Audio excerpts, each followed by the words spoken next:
my cue, not the queue, but the queue. A very warm welcome to the Institute for the Danube region in Central Europe. My name is Sebastian Schäfer. I'm the director of this almost 72-year-old institution. It's a big honor for us that we have the possibility to talk about such a timely topic, European security in the new geopolitical reality. We are here in a packed room in Vienna Alsergrund. I don't think that we have seen that many people in that building here, which is, of course, also thank you to the Polish embassy that has jointly organized this event with us and brought their network to us. I would especially also like to thank for the possibility to organize this in the framework of the Council Presidency of Poland that they are currently holding. And here I especially thank Ambassador Koźniak-Kamysz for his effort that he has put in making this event a reality. From my side, also from my team, I would like to thank Malwina Talik, who has put a tremendous amount of work into making this happen. We have not a lot of time, but a lot of people. And so I guess you will have a lot of questions. So we dive right into it. I will tell you some housekeeping rules. This event is live streamed and afterwards recorded on available on our YouTube channel. So everything you will say will be available to each and everyone worldwide. We will have, after a brief introduction, a two-question discussion round, and then I will open up to the panel to the audience, and we are happily taking then your questions before we have a last round of questions. If there are no questions or comments so far, I would kindly ask the Deputy Chairman of the IDM, Rudolf Schicker, for his opening words.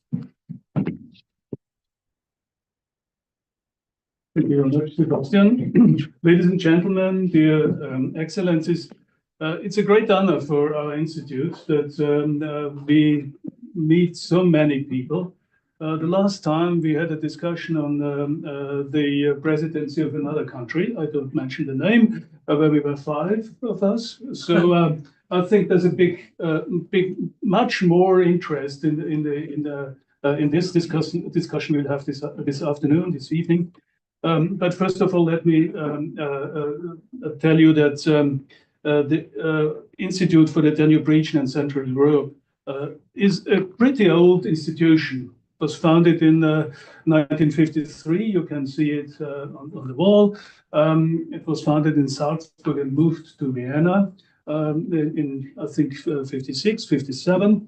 And from then on, it was one of the institutions dealing with the Danube region and the Central Europe region, from the Baltic Sea to the Adriatic Sea, so to say, and to the Black Sea, of course, which became even more important than it was in former days.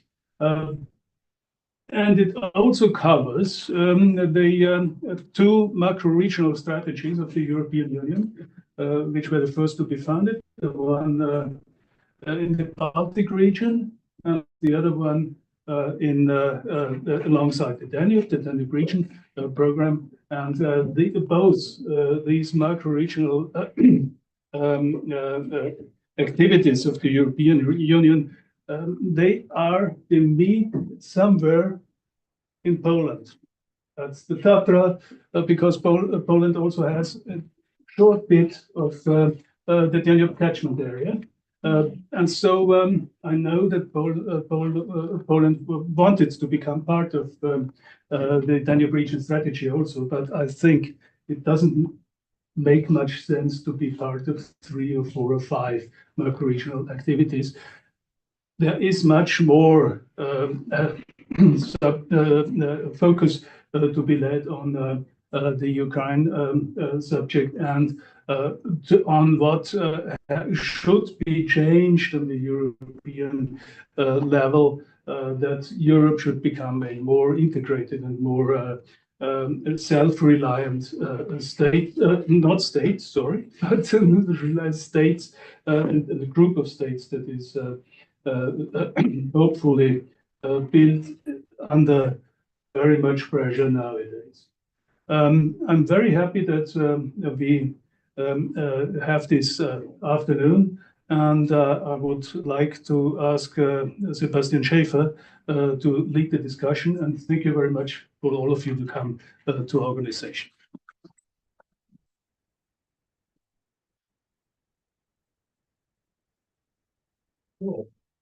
Thank you very much, Rudolf Schicker, for these introductory words. And yeah, my pleasure is that I have the possibility to moderate the discussion with these two distinguished guests that I will, even though they would not need an introduction for the audience in the room, introduce in alphabetical order. We have here to the right Professor Paweł Kowal, who is the chair of the Foreign Affairs Committee of the Polish Sejm. He is also the chair of the Council for Cooperation with Ukraine, and is the former Deputy Minister of Foreign Affairs and former member of the European Parliament. Thank you very much for being with us and joining this discussion. Thank you so much. And yeah, I mean, I think we only time for applause. And in our midst, we have Dr. Rudolf, the former Minister of Foreign Affairs of the Republic of Austria. So also thank you very much for joining.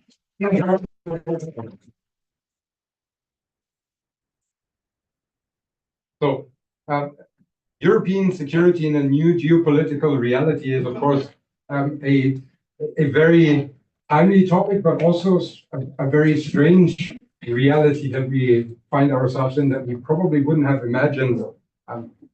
Maybe we could have foreseen it already last year, but a couple of years ago, we probably wouldn't have thought that this would be the new geopolitical reality. On the other hand, we have in the past 2 decades maybe learned new realities 3 or 4 times. So it's a very interesting time that we are living in. And we would start the first discussion round with a question to you, Professor Kowal. I would like to know if you could elaborate a bit more on this very timely slogan that the Polish presidency of the Council of the European Union chose, which is security. They probably thought about this before this new geopolitical reality then materialized, and they also have a more comprehensive approach within this model. Can you tell us a bit more about what's the overall idea? Thank you so much. First of all, thank you so much for possibility to meet today in the distinguished institution concentrated on the regional affairs and to discuss with Mr. Urszula about, in fact, crucial issue for Poland about security. And in fact, we should start from the question: what, in fact, gives to us, to Poles, the real title to speak strongly and clearly about security? And let's start from that few basic facts. We, in fact, Poland spends 4.8% GDP on defense, and Polish army, it's it's in terms of numbers, in fact, the first at the moment, the first army in the European Union, and the third army, according to last data, the third army in NATO after the US and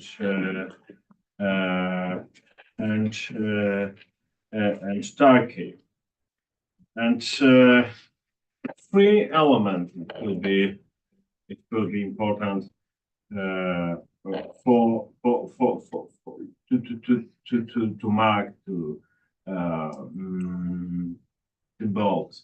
The first one, our spending on defense. The second, development of civil defense. That's crucial, according to experience from Russian war against Ukraine. And three, stronger the border security. We have and will continue to increase the military budget. We will speed up the construction of new shelters and civilian military training based on the new bill, special bill dedicated to civil defense system, to modernizing the civil defense system. And finally, we will develop the huge system of defending of our border called the East Shield. East Shield is about Polish, Belarusian, and Polish-Russian border. And I said our border, but it's not only about our border, it's about eastern border of European Union and NATO. That's our duty to effectively defend border of whole Western community, and that gives us the title to two things. The first one, to demand more from our partners in Europe. That's why we ask our partners in Europe to be more active, to give more money for rearming of and to rearming of continent. And the second element, finally, to convince Americans to be present in Europe as one of two pillars of common security. My experience from all meetings in the US, it's very clear. If you start to explain to American politicians on the Hill how many money Europe spent for defending of Ukraine during the Russian war against Ukraine, and in fact for defending of our values and our community, they changed position, and we should be more entitled to discuss with Americans about how to say refreshing of North Atlantic Pact. And if we want to do that, we should be more active in Europe in rearming of our countries. And that's the and if we want as a Poland to have title to demand more from our partners, we should start from our country. That's, comprehensive vision of our security policy in that, as we say, turning point in history, because I'm sure that as a historian, I'm sure that we are observing a real turning point in history of Europe. Thank you. Dr.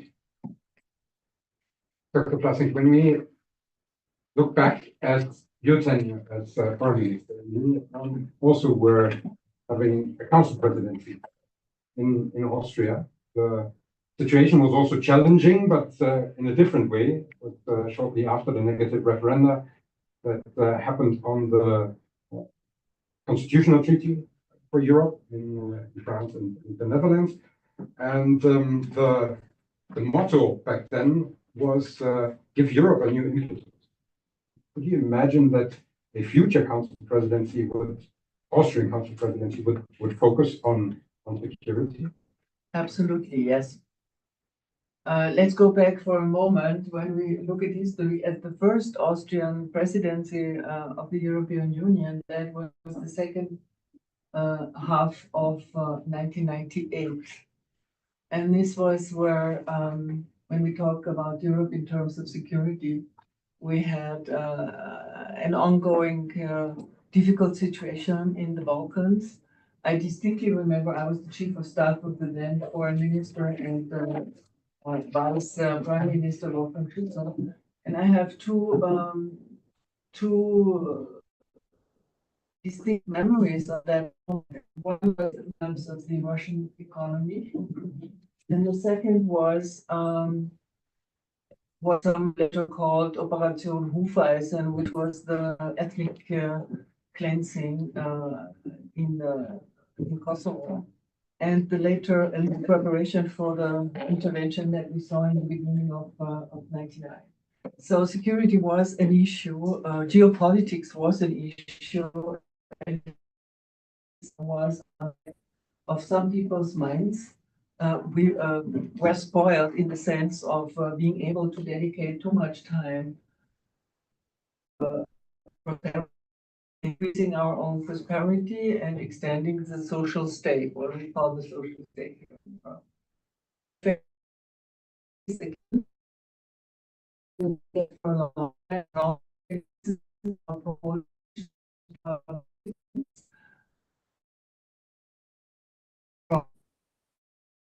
Also,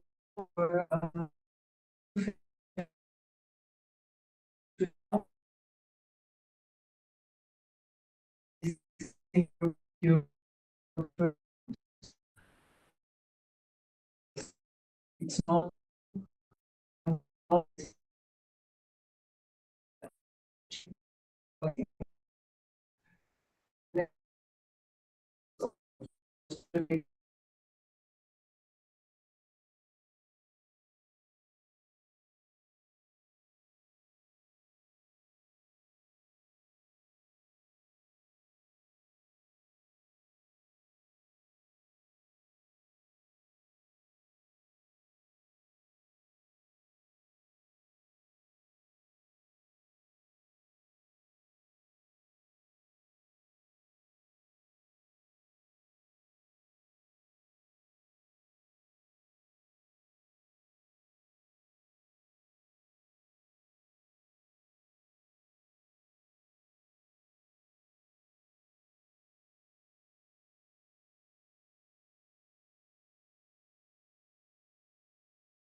preparedness.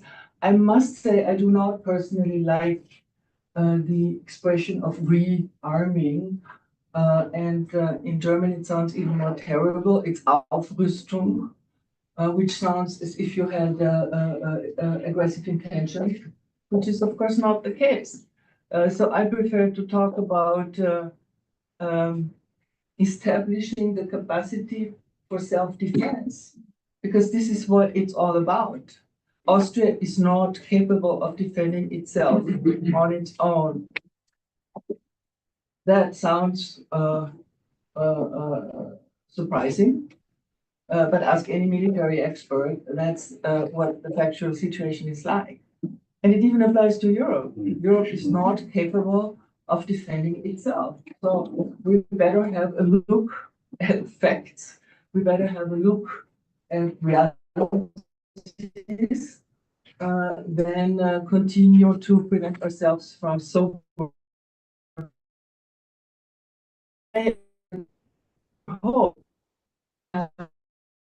that go into a very within Central Europe, but in the whole of the European Union, if you look at other countries, do you see that there will be more unity or rather more fragmentation in the upcoming month, also during the Polish presidency? Let's start from that crucial for our security question of enlargement. Let's just start from the fundamental question. Can we imagine, because there is about exercises for imagination, can we more fragmentation in the upcoming month, also during the Polish presidency? Imagine Ukraine outside the European Union? Let's start from after this war.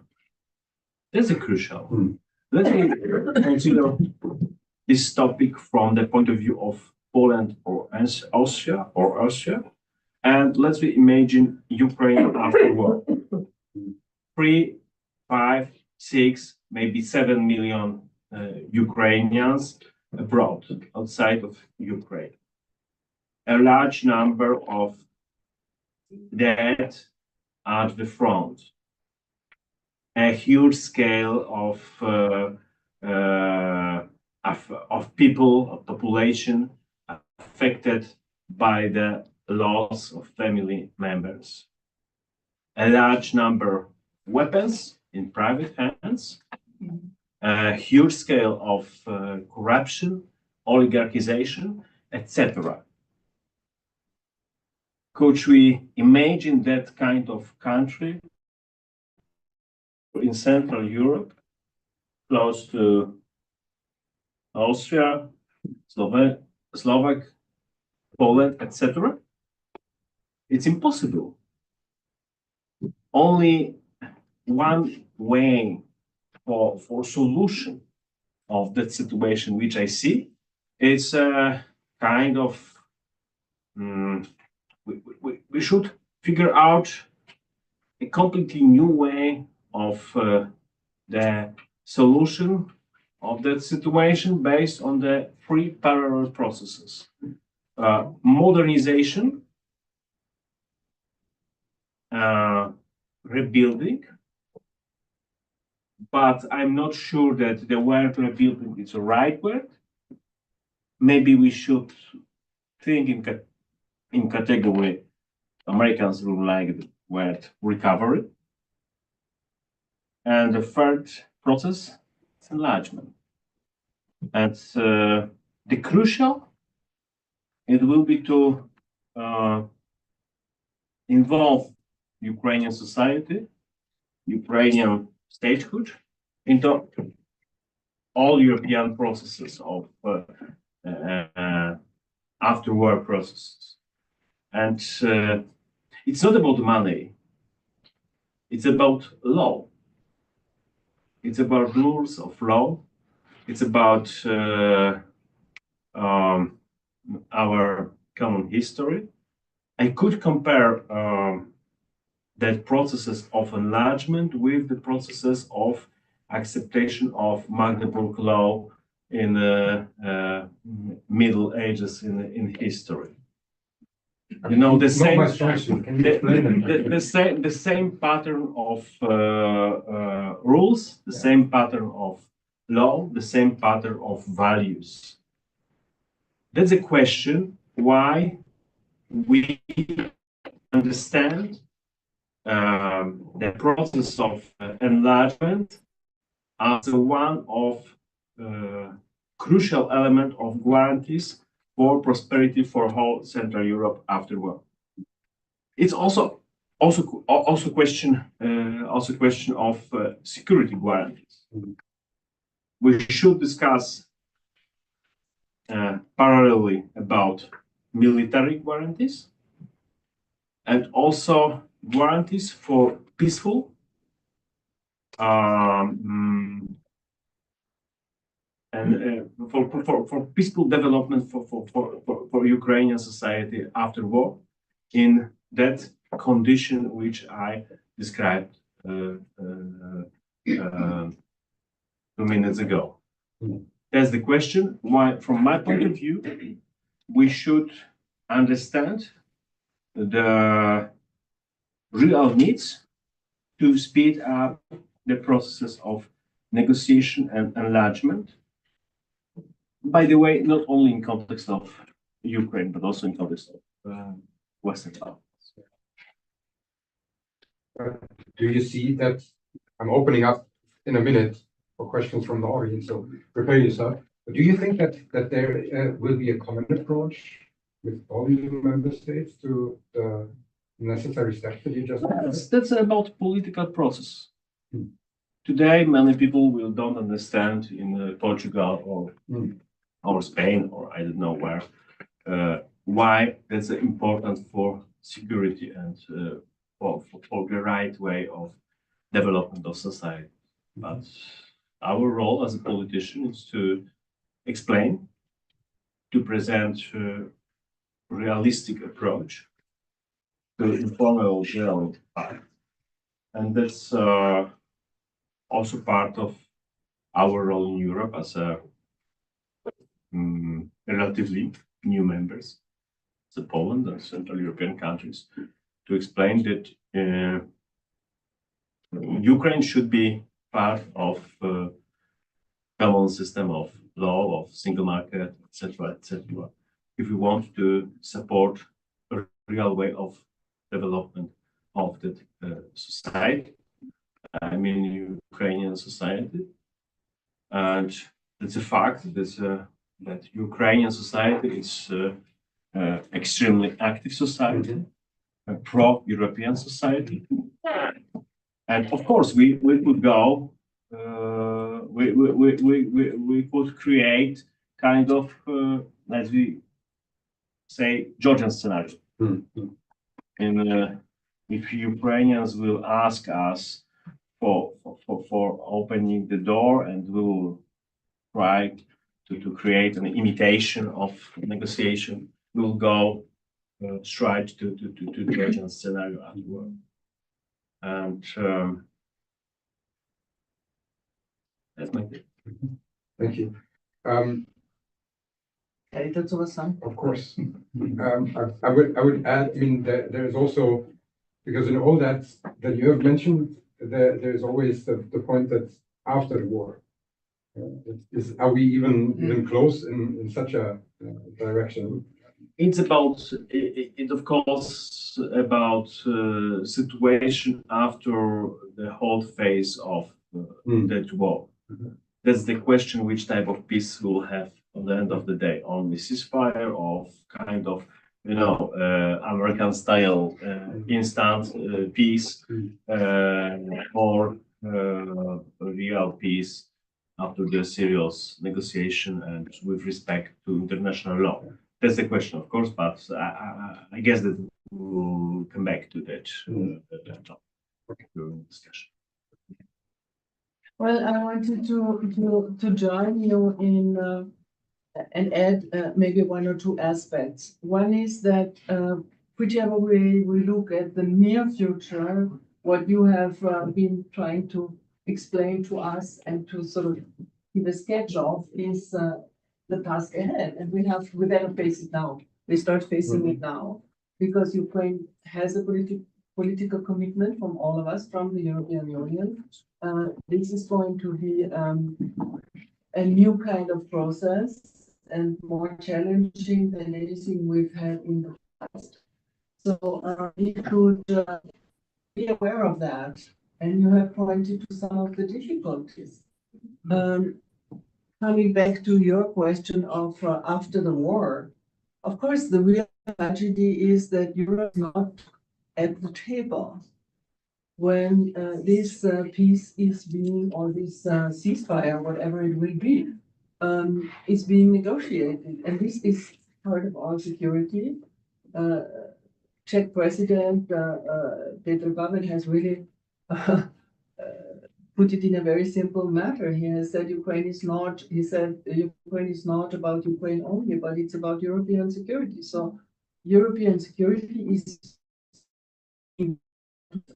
one to use the word negotiated because that does not correspond to my perception of negotiation. The process or the action we can see now in mainly in Washington, but also in Riyadh. So on the table, the European Union is not there, which is a tragedy in itself because we are reduced to be the object of others and have these huge expectations, not only from Ukraine, but from all other Europeans to handle this process well, that we're not yet part of.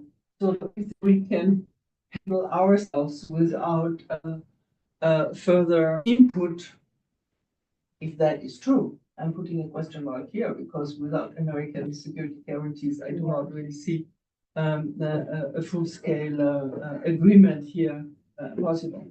So we will have to redesign, reimagine, reinvent the process. And we should really learn. We should learn from two enlargement processes, from the one in 2004 that came in a positive way, but still there are things we might wish to learn from there, positive things, things to avoid.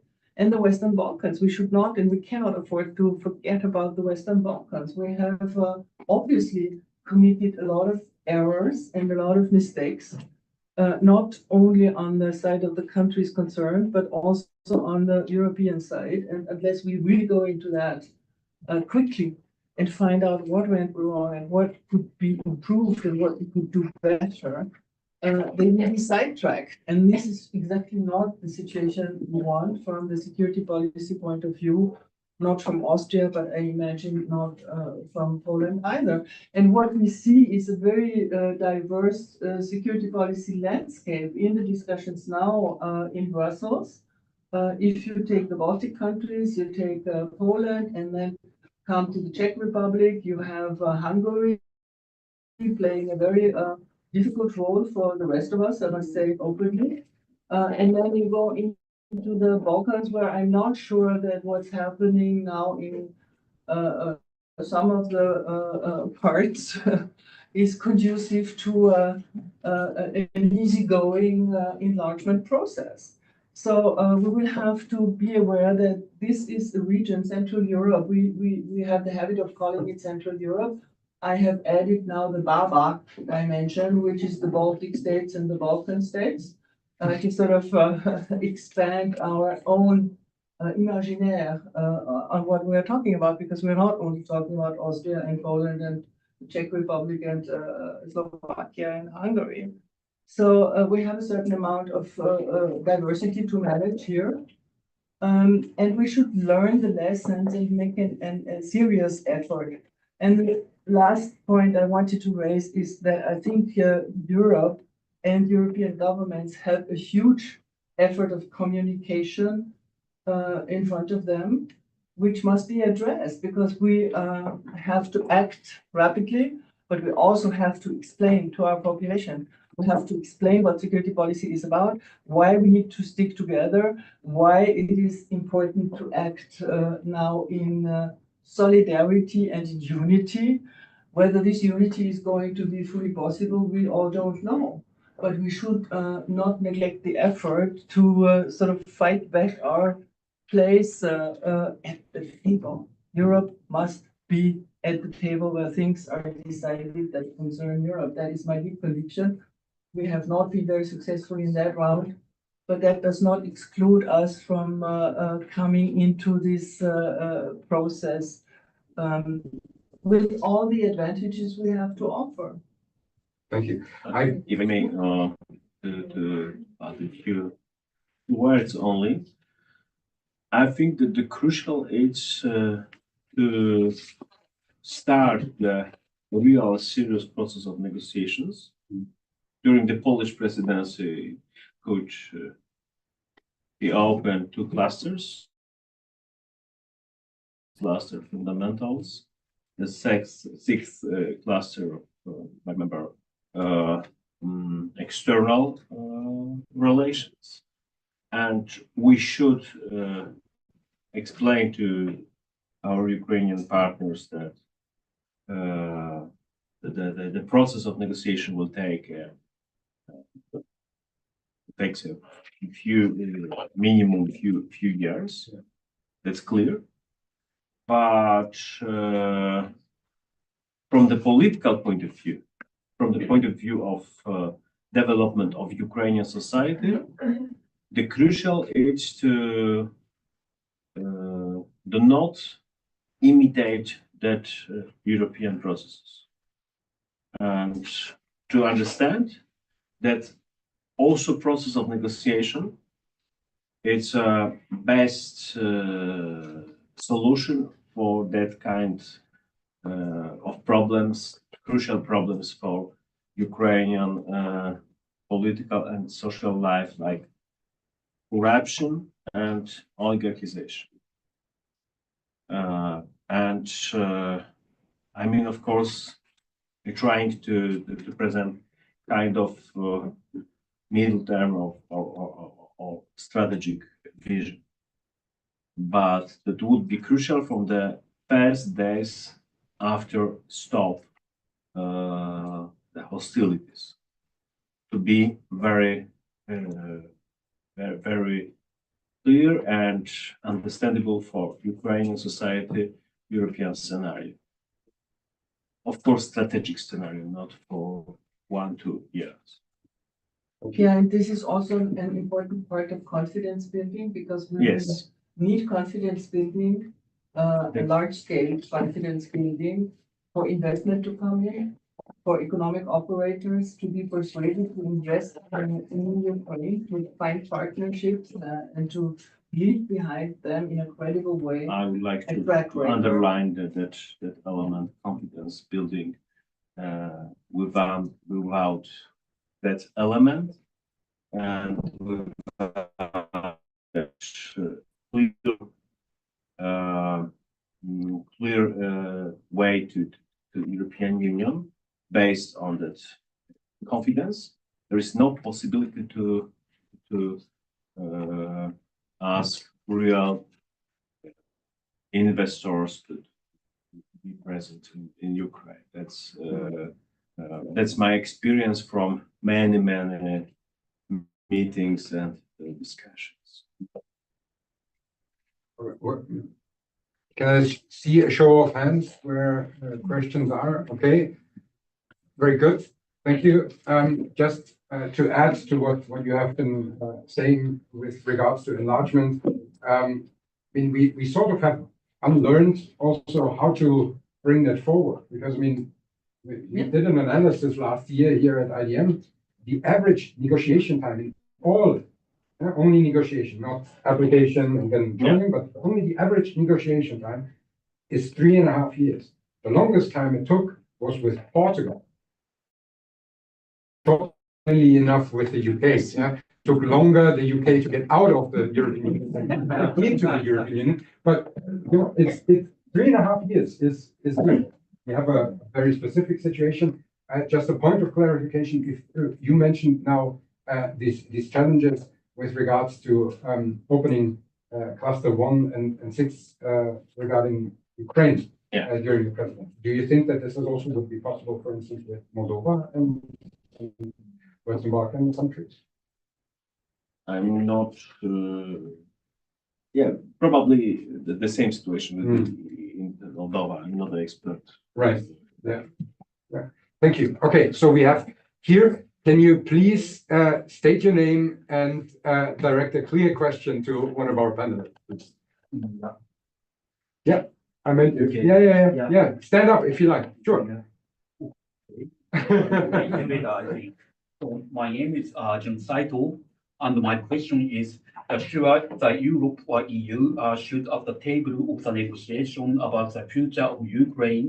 But my question is, which should be the goals of or the positions of EU about, for example, with regard to territorial question, Ukraine should restore the border of 1991, or should accept temporary occupation by Russia, or should give up the occupied territory, or when it comes to security guarantees, so Ukraine should be a member of NATO, or Ukraine should search for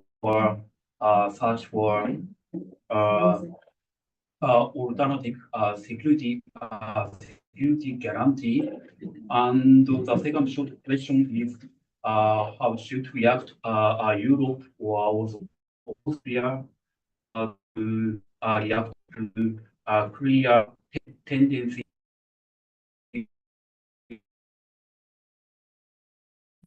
recovering matter of in whether United States will stay in Europe in the future. Thank you very much. So behind there, yeah. Please also tell us who you are and if you have a specific question. My name is Helen Stone-Frankic. I'm a PhD candidate at the University of Cambridge. I had two very specific questions for Dr. Plasnik, if I may. One was about your seat at the table. I wondered your opinion on these ad hoc and new groupings, on the one hand, like the EPC or the Coalition of the Willing, versus the institutions like the EU or the OSCE, which was very important in European security before, but now seems to have its hands tied. Kind of how can they collaborate rather than compete, and can these groupings get Europe a seat at the table? How is there a path for that being possible? And the second question is what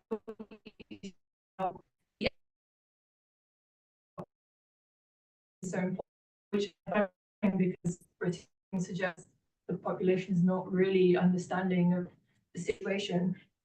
Is there anybody that you feel is communicating it very well at the moment, or a particular argument you think is most effective there?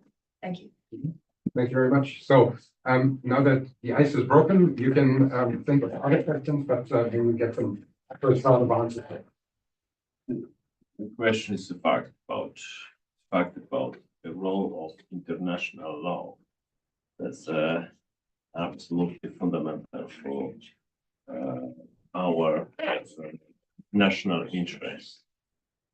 I had an interesting discussion yesterday with my Turkish counterpart, Mr. Paweł, and we discussed about the role of that fundamental the fundamental principle that it's impossible to accept, to legitimize the Russian changing of border by force, forcible changing of borders. I understand that we could create kind of provisional system, but for us, crucial is to not accept especially by the critical international actors, that changing of border especially made by Russia in Central Europe, because it's a question of our national security, and we should name that kind of policy. Putin's policy is a policy of revisionism, and the same situation is in context of Orban's policy. Orban's, in my opinion, Orban also, in my opinion, wanted to have looking for any possibility to start discussion about changing of borders in Central Europe. And for us, that's the role of international law, especially in that context, it's real base of peace in Central Europe. About American policy, I find yesterday very interesting Woodrow Wilson's speech about named peace without victory. It was gave by Wilson to American Senate in January 1917, year before that famous speech. And the current American approach based on that, I called instant peace. It's very similar to that Wilson idea, peace without victory. That's a real illusion to discuss with that category with Putin, because Putin it's not a fan of peace. Putin wanted to be the main player in Kiev. That's a essence of Putin's strategy: revisionism and domination in the post-Soviet sphere, but especially in Kiev. And the offer to build peace without victory is not right offer to Putin and his cronies, the Kremlin. And also that's the illusion to build peace or practically any kind of peace agreements, also ceasefire, without real acceptation of majority of Ukrainian society. If anybody knows that society and that real context, right? The conclusion is clear. It's impossible to build, future of Ukraine without real legitimization around society. That will be part of possible problem of American negotiators in forthcoming months. I'm sure that they will understand that it's impossible to propose any new, political order in Ukraine without Ukrainians, because there is Ukraine. It's maybe weak, maybe country with relatively weak government. I mean structures, not personalities, but there is extremely strong society. Quick follow-up before we can comment on this as well. Do you think that the Trump administration will realize and go more into a Woodrow Wilson approach towards Ukraine? I'm historian.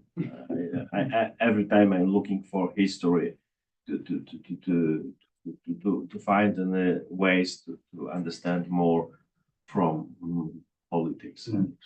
I'm sure that that kind of ideas to make peace without victory, it's a part of.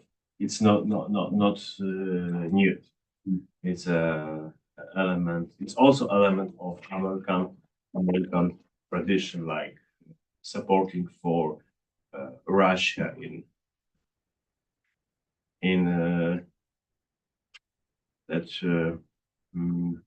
turning points of history of that country, like after revolution, for example, or after collapse of Soviet Union in early 90s. I wanted to answer, or try to answer the questions that were addressed to me. Now, first of all, on the US, both of us were not in the profession of prophecy and not astrology either, so we don't know. There are a certain amount of things we don't know, and we still have to act. I think Europeans have understood, and what we see from in Brussels is really the result of this understanding. Whatever happens, we need to be to tend to ourselves, and we need to define an action for ourselves in our own interest. Now, the different formats, you have been asking the question of how does Europe gain a seat at the table? We are trying, and we have to have a look at different formats. I think that a coalition of willing is an interesting format in itself. It starts to emerge in a way, including the United Kingdom, which is absolutely essential when we talk about European security. But also countries like Norway, possibly Turkey, I don't know. So this is an interesting evolving format that is very much security based. The European Union. Don't you think that Yeah. the term of the willing is sort of negatively connotated? Why? The Gulf War. Yeah. Well, I mean, okay, if we want to rename the thing, fine with me. I mean, we can call it ESTO, European Security Treaty Organization. If that's a problem, it's a matter of political imagination, to be honest. NATO is the North Atlantic Treaty Organization, so why not have a European Security Treaty Organization or any other thing? Probably historians, other people to ask or not, the creative political people.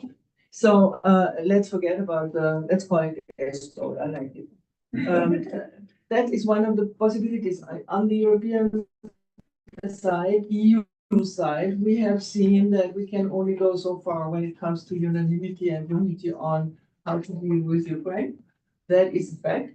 I must open a parenthesis here and say that I'm quite happy for Austria because we have avoided by the skin of our teeth a couple of weeks ago to have a government that would make a distinct turn away from our traditional Western-based policy and turn Austria into a member of the so-called Patriots for Europe with a distinctly pro-Russian agenda. And that is not something that, in my conviction, Austrians have even been thinking about. So, I mean, the situation is not as stable also inside our different European countries as we might want to believe that. That was an interesting show of possibilities we had in Austria, and not only in Austria. So we have not talked about this aspect so far, but not everybody agrees with the line we two are taking here. There are people who, under the cover of a quick ceasefire, stop the bloodshed, are promoting a completely different kind of agenda. We have to stay aware of that. So what we are seeing, I think, on the US side is we are witness to a learning process. At least that's my hope.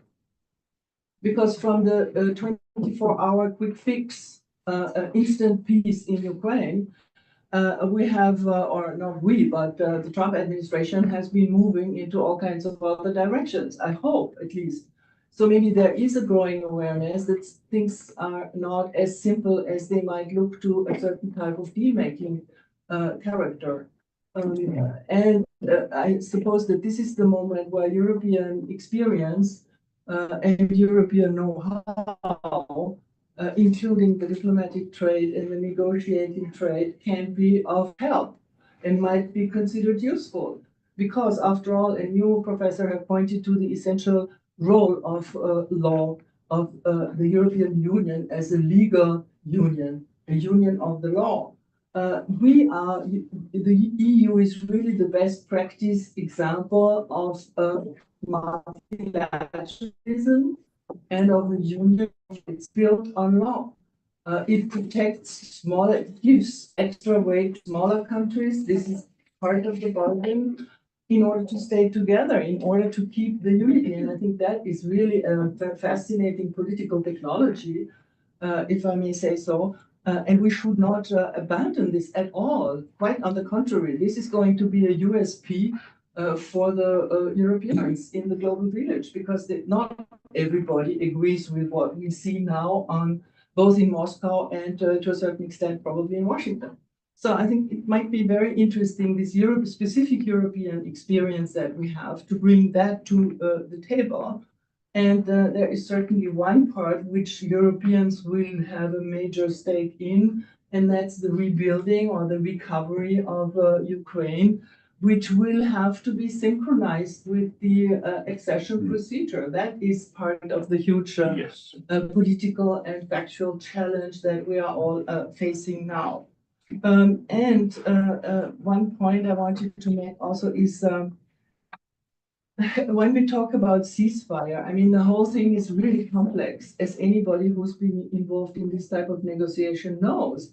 Ceasefire, it's not just stop the bloodshed and stop the armies where they stand. It's about a number of questions, and these questions are not brought to the forefront right now. There's not much communication going on. The simplest questions are, what weapons are you allowed to keep or bring into what area during a ceasefire, at a moment of ceasefire? Are you allowed to recruit new soldiers? Are you not allowed to recruit? Who's going to monitor what exactly? We start seeing Russian positions being put on the table, but not much more. And I don't see a serious commitment to either a ceasefire or anything going beyond a pure ceasefire from the Russian side, to be honest. We have to be realistic and stay with our feet on the ground. So there is an enormous amount of questions that will have to be resolved.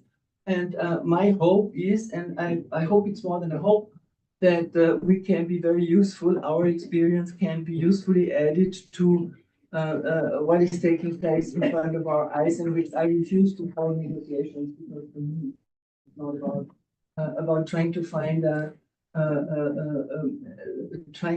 an exchange, trying to find compromises, trying to find legally based positions. I don't, for the time being, I'm sorry to say, but I don't see that enough. Thank you. I have 3 questions already marked down. First, Kowal. It was mentioned that Europe is not sitting at the table of the negotiations. However, when it comes to the sanctions, Europe has to be sitting at the table if the US is considering the European sanctions. On the other hand, the European sanctions are always just prolonged, with Hungary usually making trouble. So I just wonder how you think about the situation inside the European Union with Hungary, that difficult as this could be countering any European policy. May I just ask about his vision of the future of the Weimar Triangle as backbone of European security, and whether this should be, as far as cooperation is concerned, extended to Britain, and whether Poland can play a constructive role. And second question in that relation is, how does Poland see the necessity of a rearmament of the weakest point of the Weimar Triangle, which is Germany? And we have a third question here. Yeah, I'm working for policy, but I speak for myself. There's one thing I have to make a short comment, because you said coalition of the willing sounds negative. Why? And I thought yes, but for a different reason. I think coalition of the willing sounds negative because in Europe you never have enough agreement to really get an agreement. You have to have a few who are willing, and therefore I'm not so sure about that treaty organization, how that will work. The second part. Nor am I, by the way. But, But if we can brainstorm, then what do we know? But the second thing is the question. We see now our reaction to the afraid we may need the second biggest army in NATO, soon maybe biggest. The United States is not in NATO anymore. So Europe has to, or will,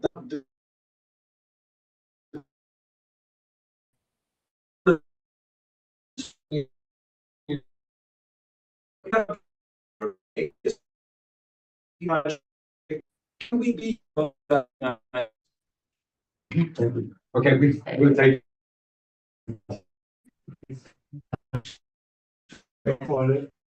To Paweł Kowal, we've watched them increase its budget for defense by 600%, 35% of its federal budget is spent for defense. We did not care for a long time when we woke up to the reality of 2022 and 2025. However, this reality is perceived differently in Northern Europe and Southern Europe. Do you see a chance to convince our Southern European partners of this new reality and of the need to step up efforts for defense? And the second question, President von der Leyen said we need to prepare for the worst in order to prevent the worst. Is there a risk that we are doing too little, too late? Thank you. Thank you. Who wants to start?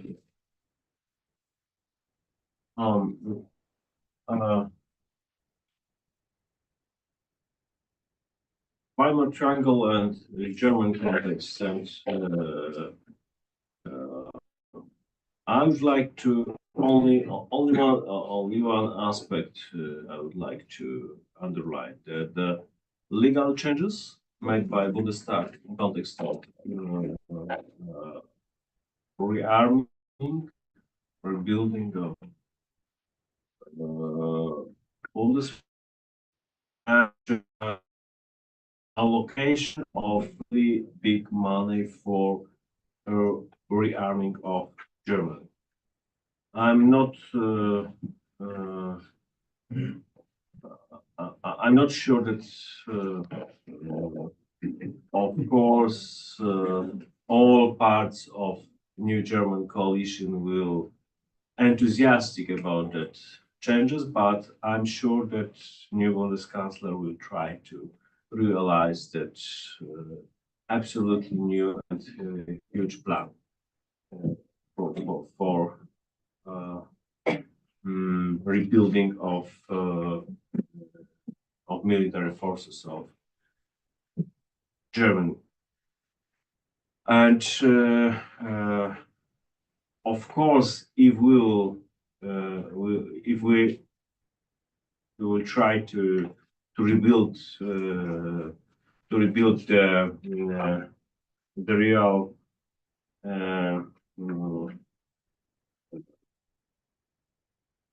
to rebuild the role of Europe in defending of itself. The crucial it would be the role of Great Britain and Turkey. I don't know that it will be elementary for providing that.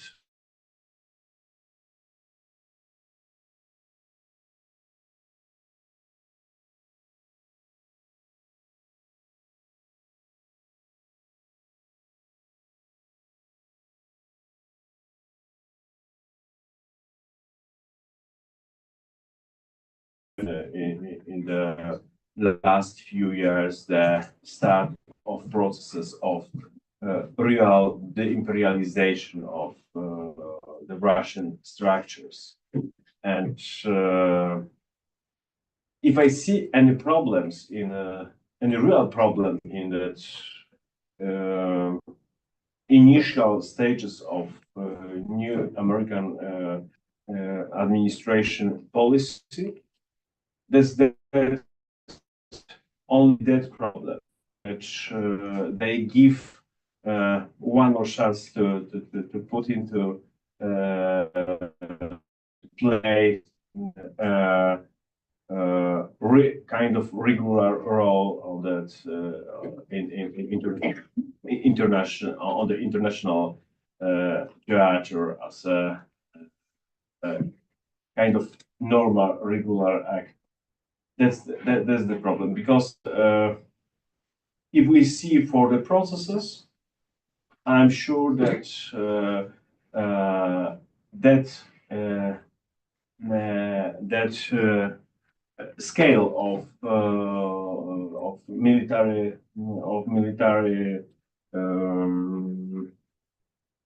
of money spent for militarization of the state, it could be only a problem for the Russian economy for the future.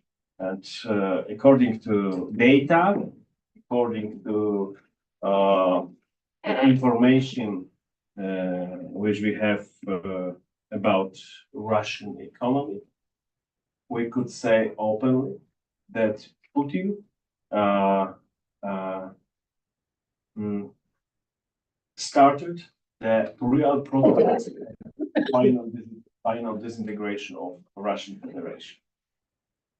But it's not about 1 year, it's not about 2 years, it's not about 5 years. If we compare, for example, the processes to situation after the revolution of after the revolution 1905, I mean Gapon protests in Petersburg, and the consequences, if we compare, it should take about 10-15 years. If we compare the processes to the construction processes of Soviet Union, it could be the same, about 15 years. And we are in the process of Putin's process. The consequences of giving Putin the more place to play a role in international context, it's critical. And that's the problem from my point of view. It's a real problem, because I'm sure that our partners will understand after a few weeks of that kind of negotiations, like today, that it's impossible to negotiate with Putin, because we don't need real peace. Well, on sanctions, we simply don't know for the time being. The consensus holds. We will see how things go on in the future.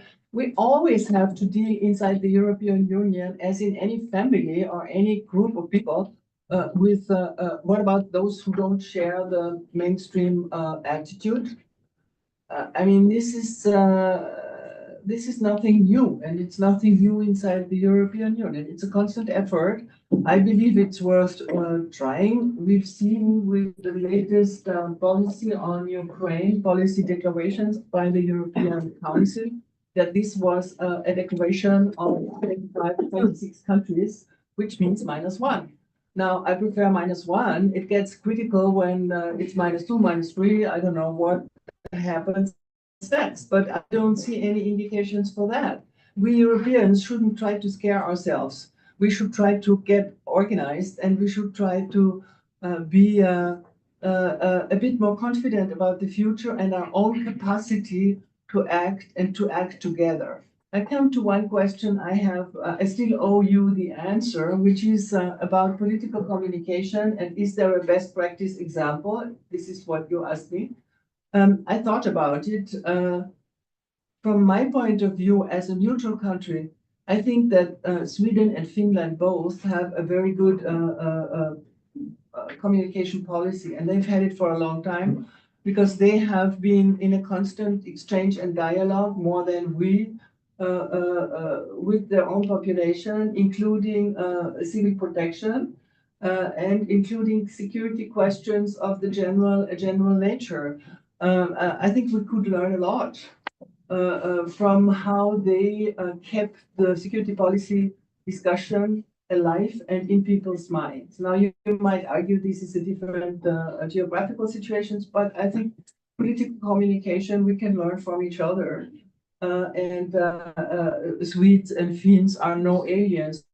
Austrians, we've been with them for very long in our historical development. Now, the question on is Europe going to be forced to compromise too much, and is Europe going to give up its DNA in compromising?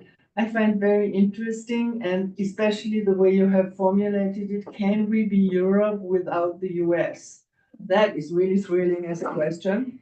But about the DNA, the European DNA to start with, for me, the European DNA is exactly that. It's the question of constant compromise. We have done one thing, which is to replace violence in our relations through negotiations. And that keeps us awake all night, and that keeps us negotiating until all of us turn yellow, blue, or green.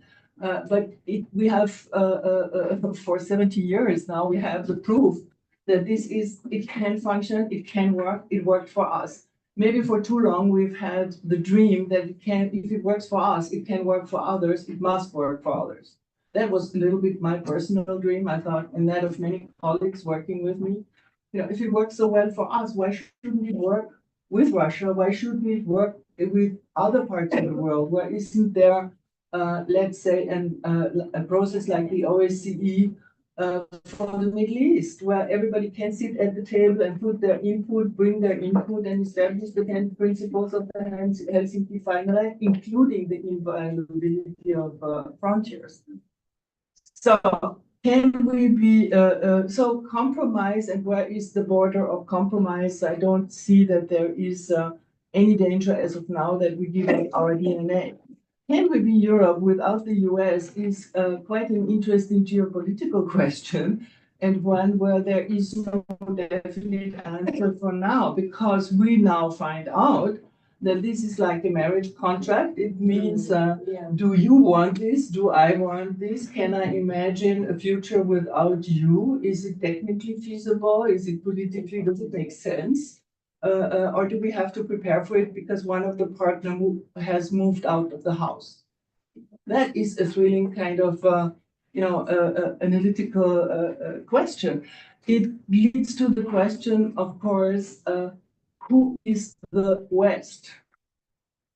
Is there a West? I've often been irritated when I talk to friends in the Arab world who are indiscriminately talking about the West. They were really talking about the US, and they took Europeans in that West, the West, the Arab world against the West, and all the complaints, the set of complaints you have.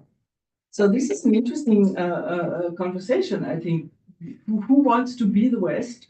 Is Japan part of the West? One of the questions. How is this whole idea of Westernlessness going to evolve? We have not talked about China yet. So what is going to, how are we going to define our place in the world, Europeans? I think it's about time we do this. I think it's about time to define our own, by our own standards, from our own will, moving out of being an object of others' desires, wishes, projections, and brutalities in a way, and move towards defining ourselves who we want to be in this new constellation. It's going to be difficult enough. We've listened today in the Austrian Council for Foreign Relations to Johannes Hahn, who has been our commissioner to the European Union for quite a while now. And he sort of gave an interesting inventory of the strength of the European Union in a number of issues and fields, both economically, but also from the standard setting point of view, where we should where we have something to offer, where we should be more self-confident and take the courage to be ourselves, and think about what do we want? How do we see ourselves? Thank you. We are unfortunately almost at the end of the discussion. I could squeeze in one quick question, otherwise I'll have one. Okay, go for it.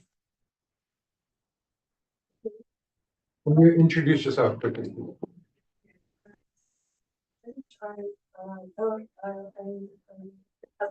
Attorney at law from Poland. I have a question because I think nobody knows Russian mentality, Russian way of thinking, and Russian imperialism as good as Polish people. And in the past, I think when Polish politics warned European Western politics about Russian plans, I think in the past nobody believed us, and we were blamed or named as a Russian phobic.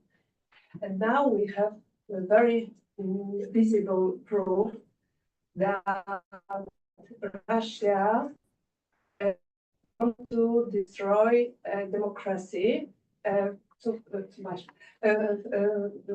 For example. For example, putting fire on the building, cyber attacks, influence on public opinion, influence on press, by giving money to very strange organizations, because Putin can't give this to in Russia to their to him his people, like prosperity, good economic, etc. So he wants to destroy it here in Europe to Russian people not being jealous.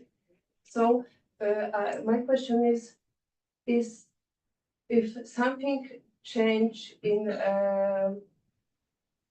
the process of thinking in Western Union politics, if from your experience, your It's a difficult question to ask you because I can't. It's a really difficult question, but I would like to outline only one fact. I'm sure that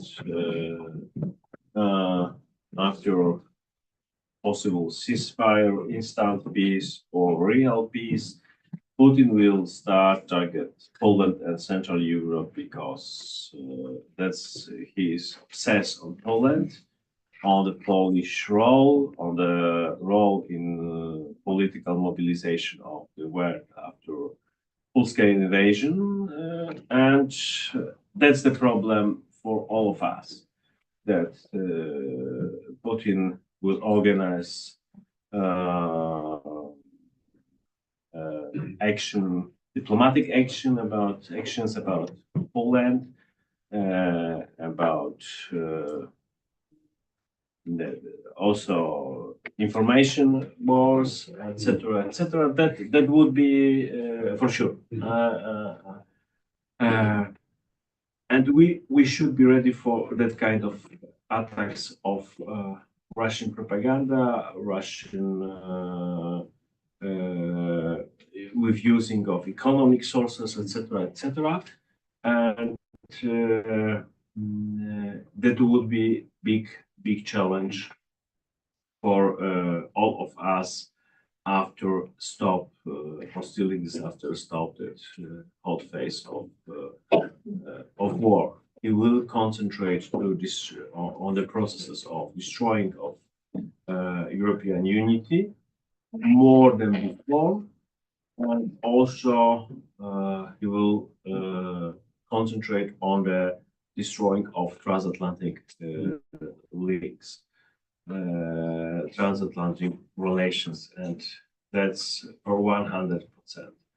And of course, politics, it's not only about place, it's not only about time, but also about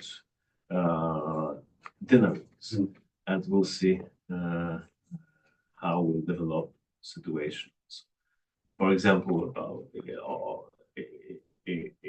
in Putin's Russia after war, and how will develop the personal position of Putin and cronies and etc.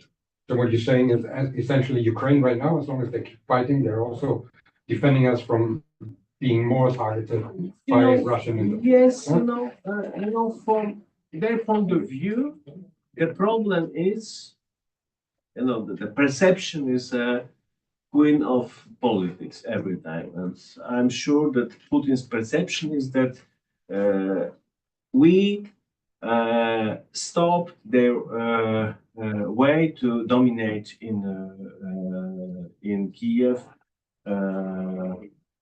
one more time in history. That's like that kind of imagination. And now this point is even confirmed by the Americans or by the American administration, if this is true. So this is rather an exceptional situation where we all have to develop in Europe, I think, more of an awareness of the urgency of the situation, which is somehow surprising because this is 3 years of war against Ukraine. So we've taken a long time. I'm not a psychologist. I'm not a follower of Sigmund Freud to talk about Putin's mind. And by the way, it's not about Putin's mind so much. It's more about the things he has said, clearly said out in public. A year, almost, no, not a year, but 6 months before the invasion of Ukraine, he wrote it all down in this famous quasi-historical pamphlet that he published in July 21. Yeah. So I mean that is an imperialist program that he laid out, where he denies Ukraine the right to existence as a sovereign, independent state. Flatly, right out denies it. There have been a number of other declarations of intent and policy, and we should take them seriously. But I think the point for me, speaking now for the European Union, is that we really have to be more aware that on the long run, we will only have or enjoy what we are also ready to defend. And that is also an answer to your question. I mean, values and rules and standard of living, freedom, prosperity, chances for everybody, sovereignty, it's all there, but it needs protection. If we are not willing to stand up and protect what we have worked for and what we are striving for, we will have a very, very, very bad way down.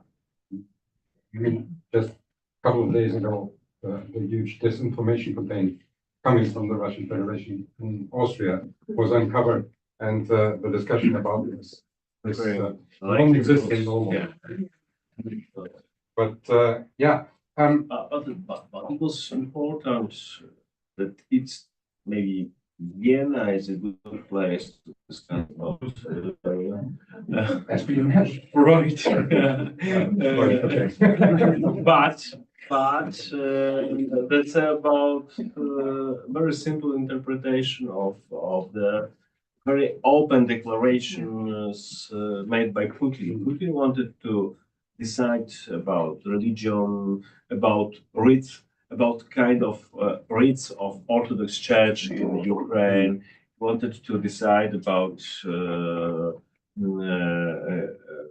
the details of policy of European Union or North Atlantic part in Central Europe, about the constitution in Ukraine, about the American troops in Poland or Lithuania, etc., etc.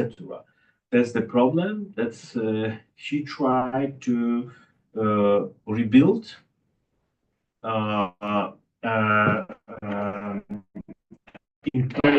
spheres of influence, domination, and to restore Soviet Union. The crucial was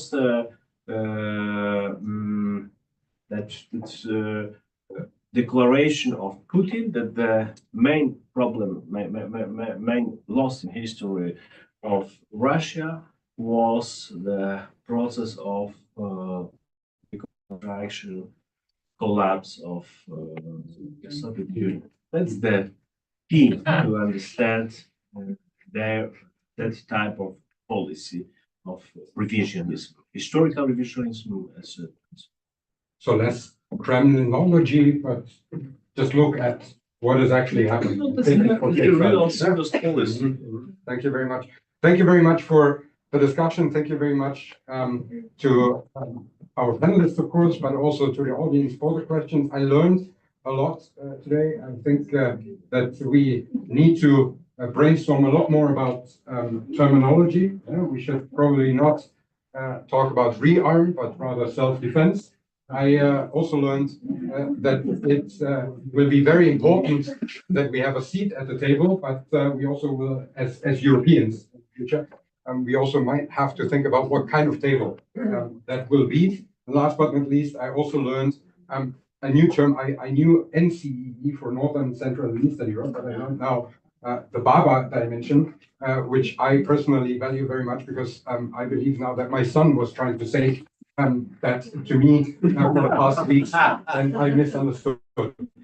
In any case, thank you very much for this wonderful discussion. Thank you very much for this wonderful input. I also would like to thank again the Polish Embassy, Ambassador Kosiniak-Kamysz, and also Bartosz Shidewko for their support that they have put into making this a reality. I need to thank again Malvina Talik for the efforts from the side of the IDM, Kamila Bogdanova for doing the live stream, Anthony Bloomberg for supporting us logistically, and of course always Astrid Kraudinsky, who does everything that nobody wants to do at IDM. If you like this event, follow us on social media at IDM Vienna and or subscribe to our newsletter. You will be maybe pleasantly surprised next week when we publish a policy paper on the Weimar Triangle, by the way. Of course, it's great that so many people have been at this event. It would be even greater if you become a regular supporter of IDM. You can do this by buying us the Polish Embassy. Become a member of our association. There are membership applications out there, or you can buy us a coffee. There are QR codes out there. You can scan them with a couple of euros.